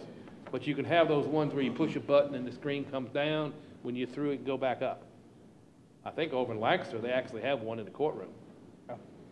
Only thing we have right now is just that portable screen that Yeah, I know. they set up. Yeah. That works pretty decent, but that was one of my things too, was to try to get it so the public can see And the court could what we possibly have see. some need for it also, but it's, the public wants to know what we're seeing too. Right. So, I mean, I'll give you an example. We had got a huge increase this year on the trash disposal. Yeah.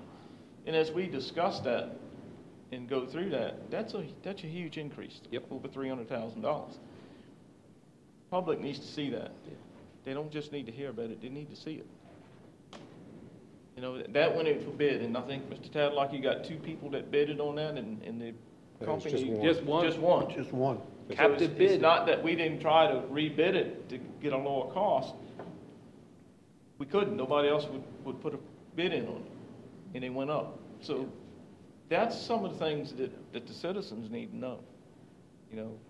We try our best to make things happen and save money, but it don't always work out that way. And the last thing is the school budget. Mr. Long mentioned that. The school board this year was the latest getting their approved budget to us as ever to. They didn't get that to you, in the middle of April. Normally, they've gotten that to us March. So they put ourselves behind the 8 ball to start with. Well, we need to encourage them then. We need to encourage them while we can. Well, they encourage us, but they need to do what they should do themselves. I'm sure. And the other question is, everybody's got questions about what financial process they've done. We've had questions, and we're not doing our diligence. We just rubber stamp what they do, and I'm not doing that. And I just want to let sure that anybody's got to think we're diligent in what we have to get a budget in time enough to review, ask the necessary questions, and be able to feel comfortable. Again, all we can do is approve by the 8 categories. We do not have line item authority, but we've got to have enough knowledge in those categories to know what we're getting. And I have not felt comfortable at this point in time. Point well taken. That's all. That's all? All right. I guess most of my items have been covered by Mr. Brand, Mr. Tomlin. Putting things up on the screen I think that's going to be a must. We do that in our planning commission meetings, and it makes a lot of difference so the public can see, and there's no reason why we cannot be using that temporary screen now.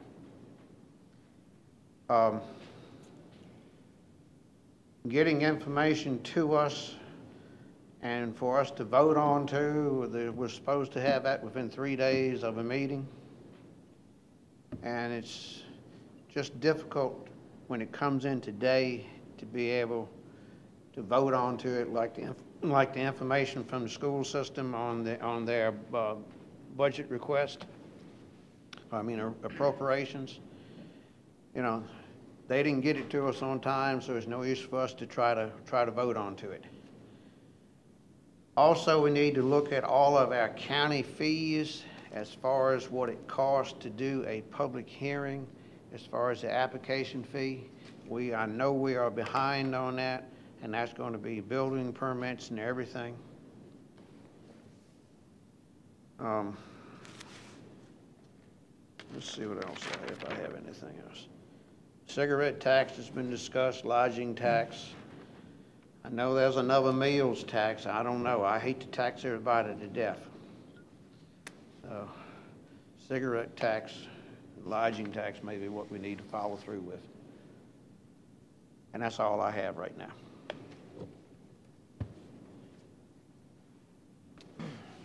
All right, no other comments from anybody else? So we brought these things up tonight. I know we have not approved that budget, and we're still working on the budget. That's our focus point right now. But I don't want any of this stuff to get left behind. I want this stuff, I want to look into this stuff. Not just set up here tonight and mention it. Let's stay on top of it. Well, we got a list, and we're going to get right on to it, and just try to just get this budget kind of taken care of, and then we'll get on these other things. The budget's more important now than anything else. Trying to get that taken care of, and then they're going to make that a priority. Is that okay if you, Mr. Tadlock? Yes, sir. We've started on some of those items. I know as far as the EMS billing monies, I've got a meeting with Mr. Balderson tomorrow. Mr. Basie is started working on with other staff as far as the funds for the fee schedule. So he started working on that. So we'll take that list and look at it, but we have started on some of those matters. So. Okay. All right, any other items or any other comments from the board? All right. That's all.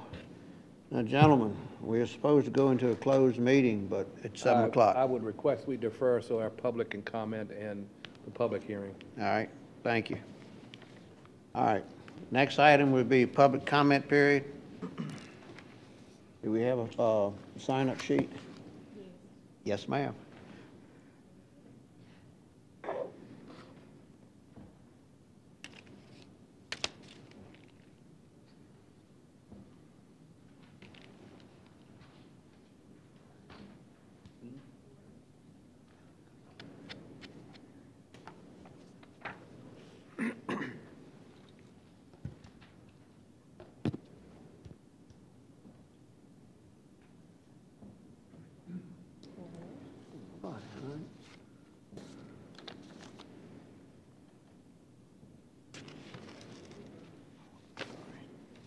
Thank you, ma'am. All right, I don't have anyone that signed up on the public comment period. Would anyone wish to speak at this time? Anyone like to make a public comment? All right, I'll ask one more time. Anybody want to make a public comment? All right, would anyone in the virtual world like to make a comment? How many people on? All right, would anybody in the virtual world like to make a public comment?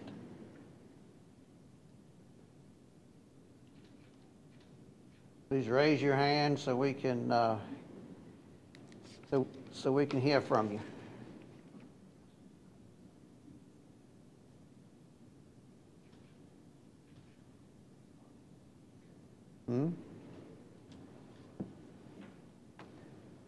Matt?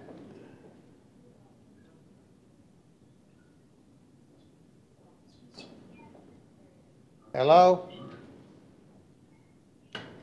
Hello? Yes. Yes, would you state your name and address, please? A little quieter.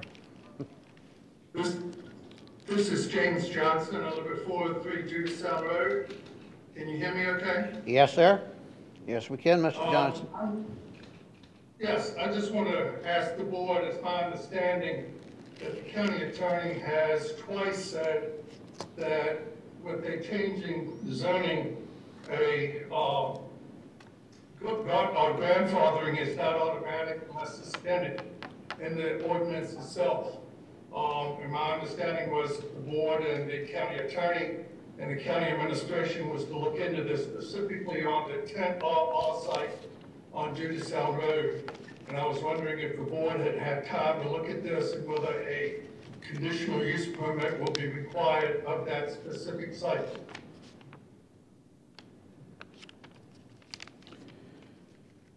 All right, to my knowledge, we have not looked at that yet, and I don't know if Mr. Gregory has any comments, but Yes, sir, Mr. Chairman. I'm actively engaged with staff on that issue. At present, there is no prospective-only language in the ordinance, and so grandfathering would not be possible. Okay. Unless you made that change. All right, thank you, Mr. Gregory. Yes, sir. Mr. Johnson, I think you got a little bit of an answer then. Yes, and I was just encouraged the board to go on and resolve it, have a conditional use permit, and if it's appropriate, with all things considered, approve it and just end the discussion on that one specific piece of property. It just resolves it once and for all. Thank you for your consideration. All right. Anyone else in the virtual world like to speak tonight?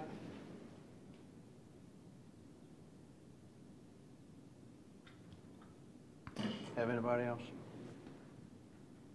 Anyone else in the virtual world like to make a public comment?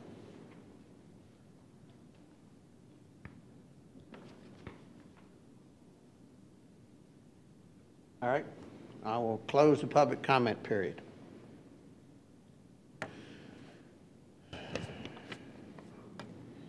All right, our next item would be our public hearings, but before we start the public hearings, I have one thing I missed in my public comment time, and I would like for us to make a resolution to Mount Olive Baptist Church in Heathville, Virginia. They are celebrating their 150-year anniversary, and they're going to be holding that on September the 23rd, 2023. So I think it would be appropriate if we made a resolution to them. Absolutely. So moved. All right, I got a motion and a second. Second. Any other discussion?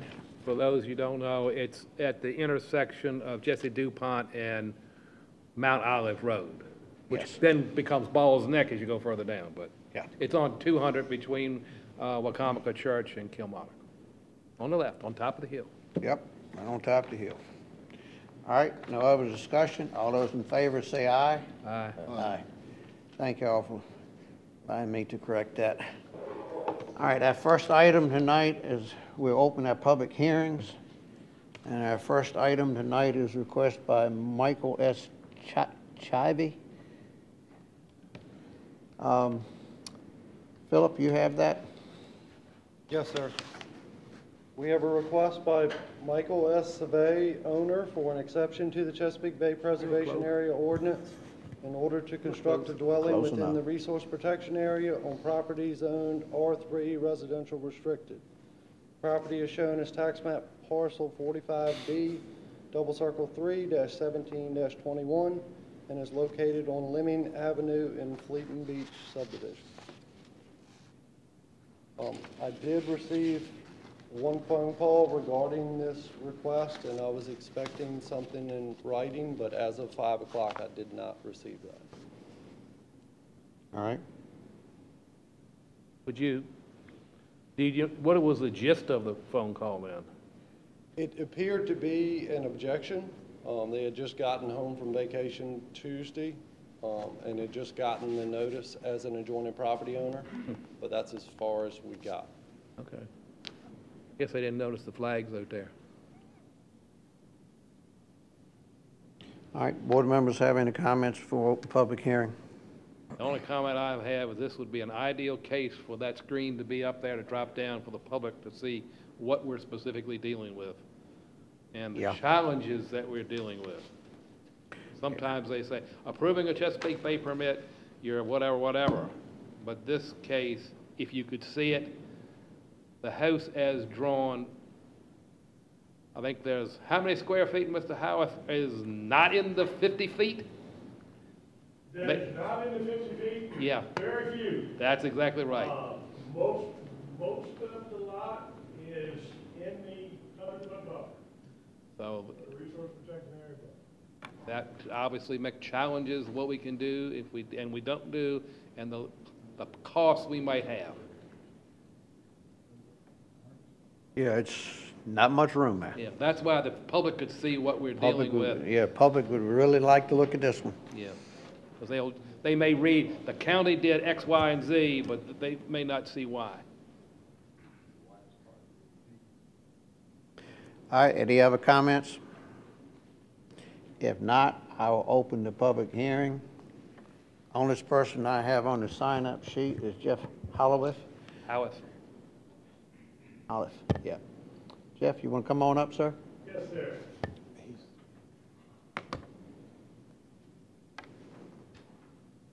Been a while since I've seen you gentlemen. Yes, indeed. Has been a while. Hope you all have been doing well. I've heard about Mr. Jett, and is he doing okay, or? Somewhat. So far, so good? So far, so good. Good, good. I was being sure you tell him I was asking about him. Yes, sir. Mr. Long, good to see you too, Jimmy. Very interesting lot that this one is. If you know Fleeting Beach, most of y'all all been down there more than once. This is at the tip of it. Mr. Survey is actually in the back to what's there. This is family property. I believe he's now the third of his family. He actually has the one that had the vision to say, well, if we don't do something sooner or later, not going to be anything to do anything with. So we end up, and of course it went, and always nice to work with Philip. Good man you got there, but we sat down over at his office and we went through what this land could look like and what the possibilities were. And Philip had given, we had proposed something. Philip had given us a few suggestions to kind of push it as far back to the building restriction lines as we could, push it as far away. We believe we have proposed a reasonable house size for what's there. It's certainly not going to be in the upper percentages of what's here in Northumberland County, but it will work for what Mr. Survey wants to do. As you noticed on that plan, we originally had a gravel driveway. Talking with Philip, we turned that into a pervious paver driveway. So it actually helps to allow the water to go through and reduces the runoff there. So the only places we have runoff on this project is through the downspouts. And if you notice on that plan, you'll notice in the corners there's some little dark boxes, and they're actually biofiltration planters. So they let us catch the water off the roof and filter it and deliver it to the ground surface to what's there. If we're all in agreement that the Chesapeake Bay math and their spreadsheets all work, then this project actually does not pollute the Chesapeake Bay. It actually meets the pollutant removal requirements for what's there. So this is, even though this is quite far into the buffer, we don't usually see them get quite that far, but it does meet the bay requirements as far as pollutant removal. So it's just like it would have been stormwater-wise if it had been 100 feet back to what's there. With that being said, I think, we were asked, somebody wanted to go see it. I did. You did. Very good. Always nice to look at things before you talk about them. We staked it out, and I think once you got down there, I think everybody can kind of see what we were working with to what's there. So With that, I'll stop. If there's any questions, I don't know if you gentlemen have any other concerns. All right, anyone have any questions or comments? No, having it staked out to know where it is made a big difference. Right. It can be a next door neighbor is going to have an interesting a discovery soon, potentially. We see this all the time, all up and down through the northern neck. Lots cut in a certain time frame, they're very small. And they put people right on top of people. Of course, that's wonderful, as we provide them public sewer. It makes things work very well. It makes things work economically well for the county. Does make it interesting when neighbors find some new neighbors that they weren't probably expecting to what is there. I don't know if you noticed there were some things that did not belong to the lot owner that were on the lot. Yeah, I know. So I'm sure it was a eye-opener, to say the least, to what's there. But, we've run into these situations before, and of course, there's one good way to control a piece of land, and that is to own it, to what's there. So, Has there been any discussion regarding the encroachment of the deck?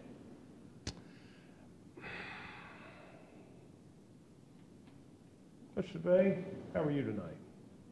Doing well. Good.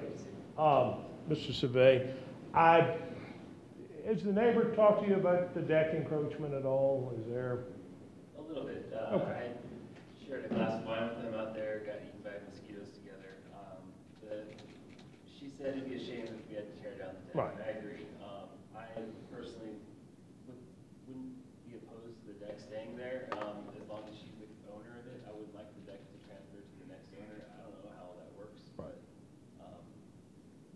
that's the conversation we had. Talk to your lawyer. Talk to a lawyer about that issue. Well, we're trying to, and we're not lawyers, we'll tell you right up front. We're trying to help him with the thoughts of, a written permission without losing, adverse possession rights, gaining any, that you get into the realm of very nice attorneys like that man sitting there. Adverse possession and all yes. those things, yeah. But it is nice that they are having that conversation because, when we put them that close together, we need them to live in harmony a little teeny bit. Yeah. So. That's all I have, Mr. Chairman. Any other board members have any questions? No. All right. Thank you, Jeff. Thank you. All right. There's no one else on the sign-up sheet. Would anyone else like to speak? Yes, sir. Come on up, state your name, address, please.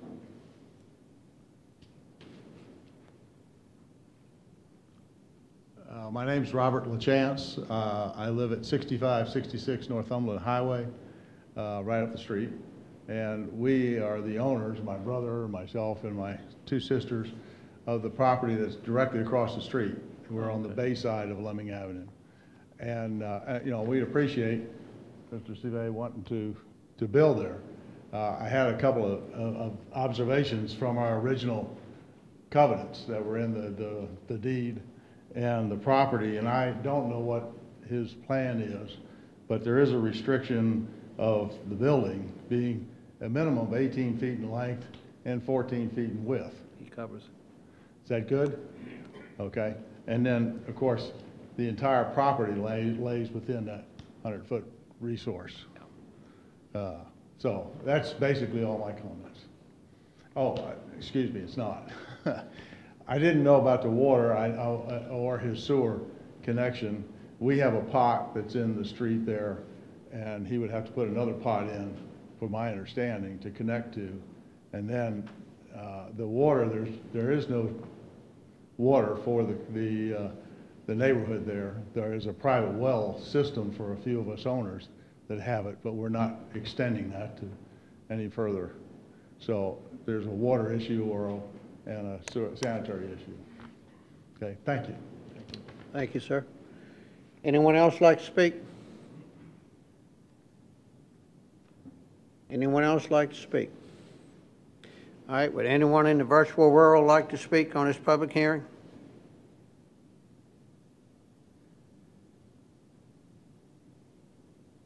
Anyone in the virtual world like to speak on this public hearing tonight?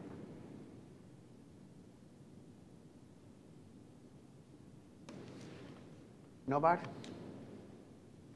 All right. Since we have no one else wants to speak, I'll close the public hearing. The matters before the board. Mr. Darson, read the conditions. Yep. Mr. Morrison, would you read all the conditions? Yes, sir. The suggested conditions, if approved, are all required permits and/or licenses shall be obtained from all appropriate regulatory agencies. A best management practice maintenance agreement shall be recorded in the Northumberland County Clerk's office for the stormwater controls proposed.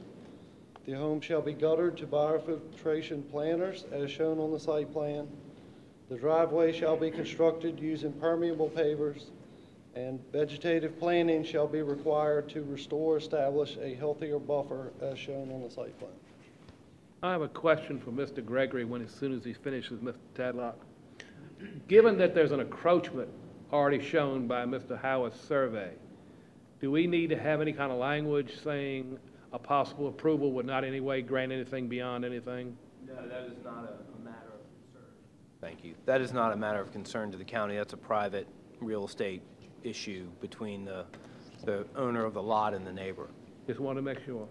I would note if there's not water and sewer available to the lot, this is also a private matter, but a certificate of occupancy would not be possible without water and sewer being provided. That's maybe of concern. Sewer, I think, is easier. It's the water is a little more challenging. We're not talking salt water now.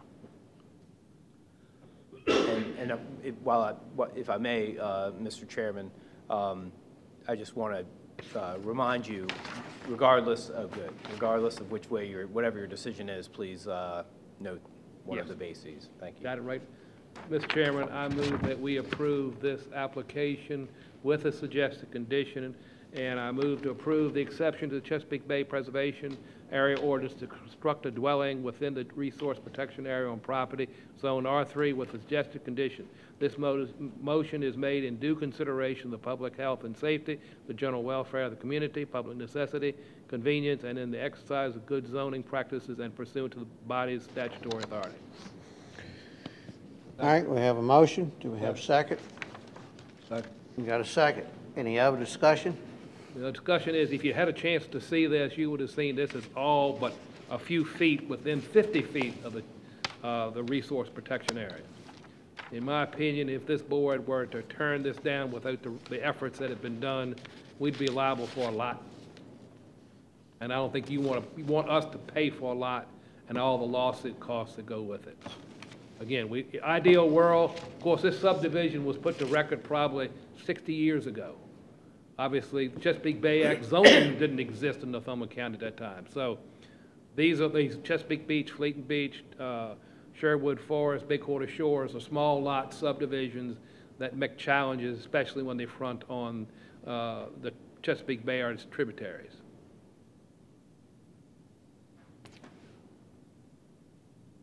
All right, any other comments? If not, all those in favor say aye. Aye. All those against say nay. All right, Mr. Chevet, your motion passes, sir. Good luck.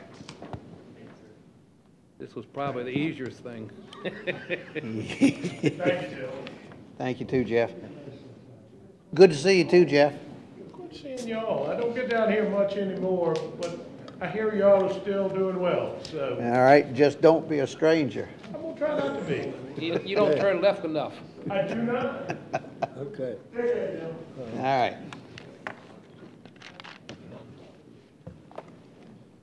What's our next item? That would be, all right, ladies and gentlemen, our next item would be a consideration of their Northumberland County Capital Improvement Plan. Mr. McKenzie, you have that, sir? Yes, sir. Up for consideration is the fiscal year 2024-2029 Northumberland County Capital Improvement Plan. The capital improvement projects recommended for approval in fiscal year 24 total $1,200,274. The Planning Commission unanimously approved this recommendation to the Board of Supervisors, and the Capital Improvement Committee met 3 times, and this is for your consideration tonight. The majority of the projects are sanitary district and school.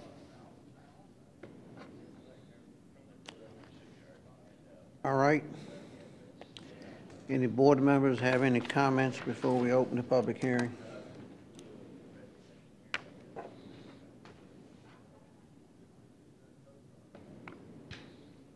No comments? All right. I'll open the public hearing. I have no one on the sign-up sheet. Would anyone like to speak on the CIP plan?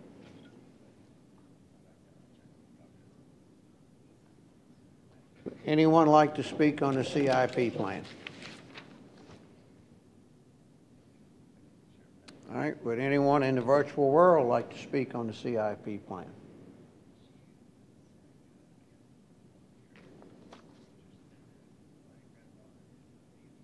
Anyone in the virtual world like to speak on the CIP plan? Nobody? All right, since I have no one to speak, I'll close the public hearing and the matters before the board.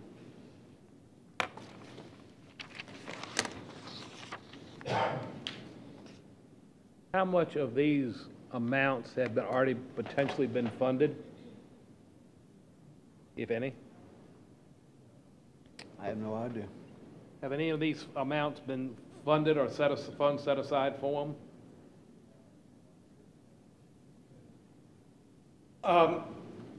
Not that I know of. One of the projects is a well replacement for the schools, and last year the capital improvement plan earmarked $110,000 for that, and this year that's going to be added to as well. The hope is that the estimated cost is $450,000. The hope is that with the $110,000 from last year and the $110,000 from this year would be $220,000, would be approximately half of it, and hopefully the school can seek grants from DEQ to hopefully get a grant that would cover the other half. I mean, has any money's actually been set aside for this?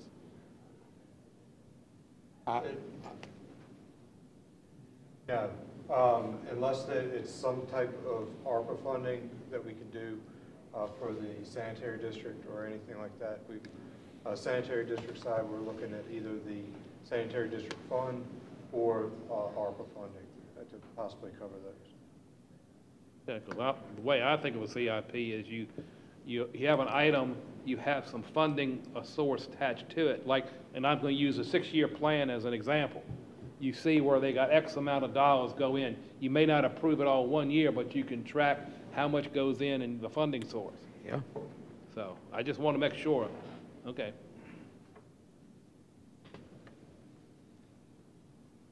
A lot of money this year. Well, right now it's on paper without the dollars on the other side. Yep, it's just on paper. Any other comments?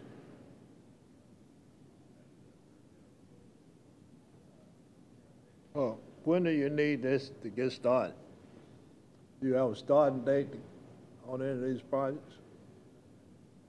Got to have the funds. No, just to the next fiscal year. There's no date attached to any of them, but just within the fiscal year.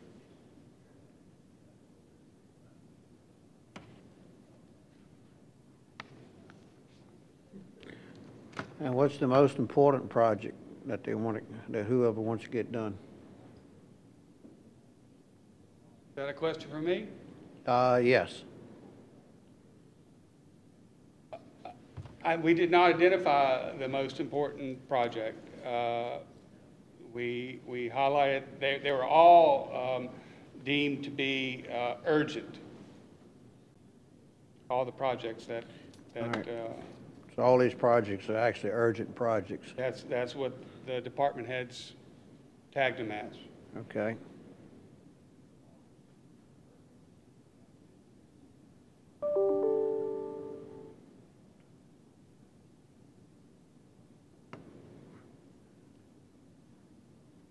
right. Any comment from the board?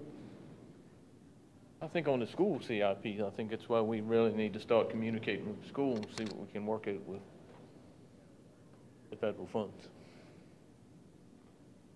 School has, make it bigger so I can see it, $840,274. Sanitary district has $280,000.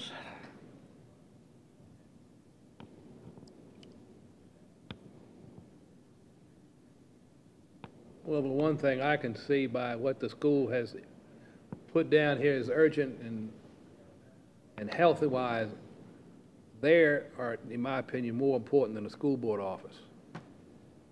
And I think by approving this, we're saying that these things are more important than that building.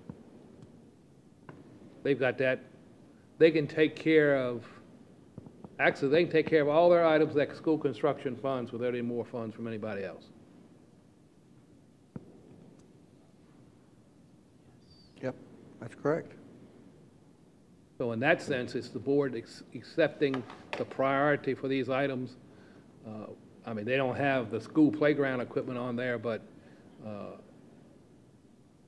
anyway, to me, it expresses the board's opinion of what's more important than certain other things. And so, given that, I still would like to see dollars attached to it, so you're approving a plan with monies attached to it, but anyway.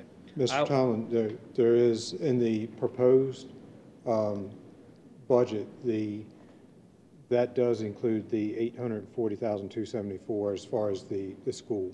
Nothing has been, as far as that, nothing has been finalized on that, so there are no actual monies tied to the project, but as Their far as $840,000 is regular tax dollars, not school construction funds. correct. So they could do these things with school construction funds and have a reduction of $840,000 in their school budget request. That lowers our tax rate. Yeah. You can approve Lowers it our based tax on, rate by funding. over 3 cents. Well, right now, this is just a plan without anything. It's just, I have a plan. Plan's a four-letter word, doesn't get used. So, again, this is just, we've approved plans before with nothing attached to it. It's just a goal in that regard. Yeah, we approve this, but we don't appropriate it. Well, this is just a plan. You're just approving a plan. There's no funds attached to this one way or the other. Right.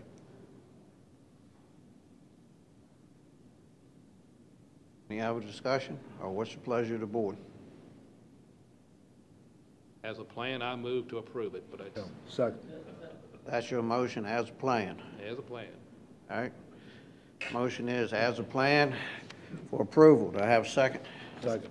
All right, got a second. Any other discussion? My plan was to use school construction funds for the school thing, but that's my plan. That's where it should go. I'm not arguing. All right, no other discussion? All those in favor say aye. Aye. Aye.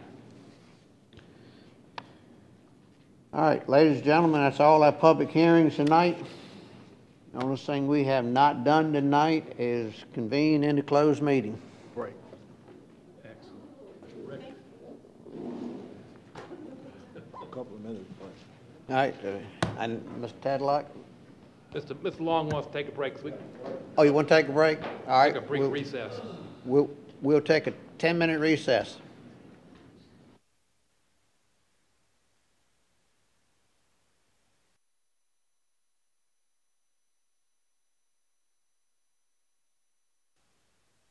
And so our mandate is, All right. they almost need to take up residence.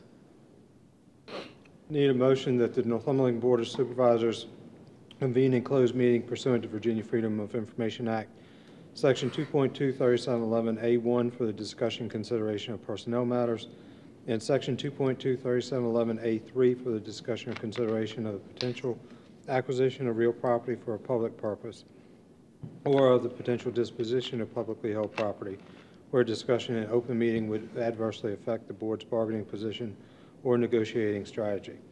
Invited to attend the closed meeting as necessary are the county administrator, assistant county administrator, and county attorney because they are deemed necessary, and their presence will reasonably aid the board in its consideration of topics to be discussed pursuant to Virginia FOIA Section 2.2, 3712F. I so move what Mr. Tadlock read. All right, got a motion, got a second? Second. Got a motion and a second. Any other discussion? If not, all those in favor say aye. Aye. All right, we're in closed meeting.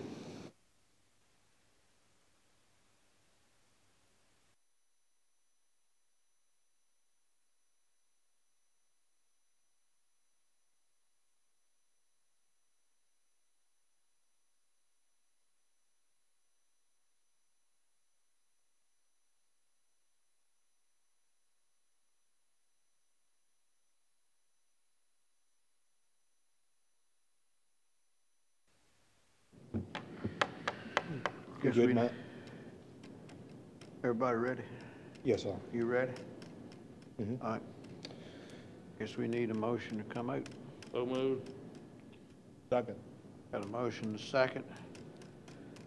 You got any language we need? Yes, sir. I need a motion that the Northumberland Board of Supervisors return to public meeting and certify by roll call vote that only public business matters lawfully exempted from open meeting requirements by the Virginia Freedom of Information Act and as were identified in the motion convening the closed meeting were heard, discussed, or considered during the closed meeting. All right, we got a motion and a second. Do a roll call vote. Mr. Long? Aye. Mr. Brand? Aye. Mr. Tomlin? Aye. Mr. Haney? Aye. And Mr. Jett's absent. All right, we're back in open session. Open meeting, I mean, not session. Old language.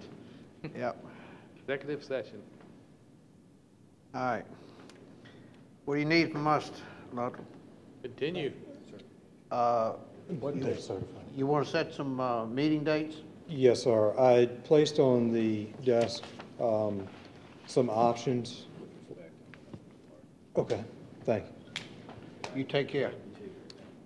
Safe travels. Some options for possible budget work sessions. I believe Mr. Thomas said he had a conflict with one of those. 13th. The 13th, so. Any other day next week, I'm fine. Quad meeting night. You can't do it on the 13th. No, that's the only night next week I'm good. Mr. Haney knows, but I will be in the Outer Banks the 26th through the 30th. If worse comes to worse, I can do it Zoom. With Mr. Haney's permission, that is.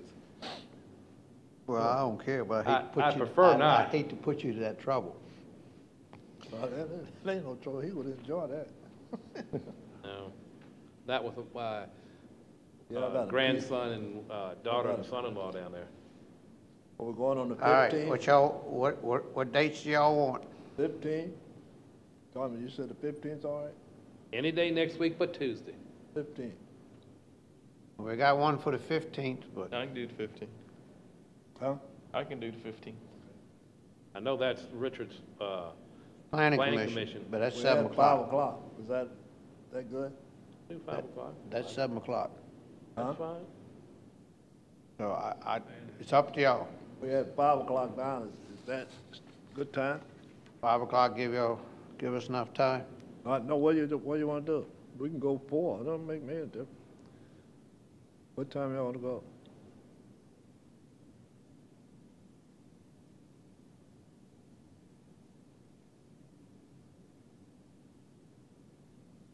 $5 o'clock? 5 o'clock. 5 o'clock.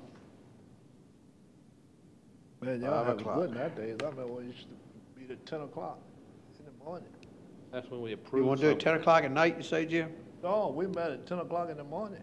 Sometimes 7:30 in the morning. But we That's were right. approving a budget or doing something very simple. We've done it earlier. Now, we can do that too if you want. No. That's up. Sorry. Oh, you don't want to get up? I was thinking about something along about 4:30. You know, That would be about ideal.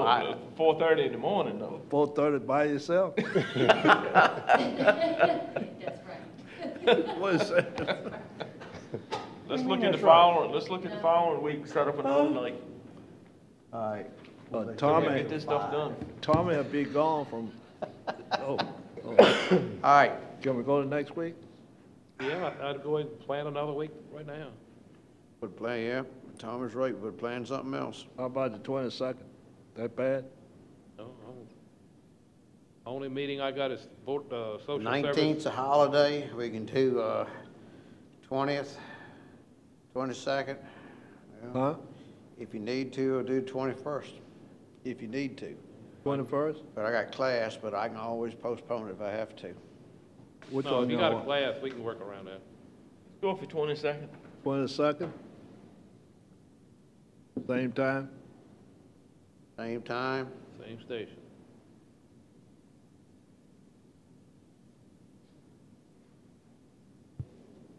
Five o'clock? 5 o'clock. Somewhere.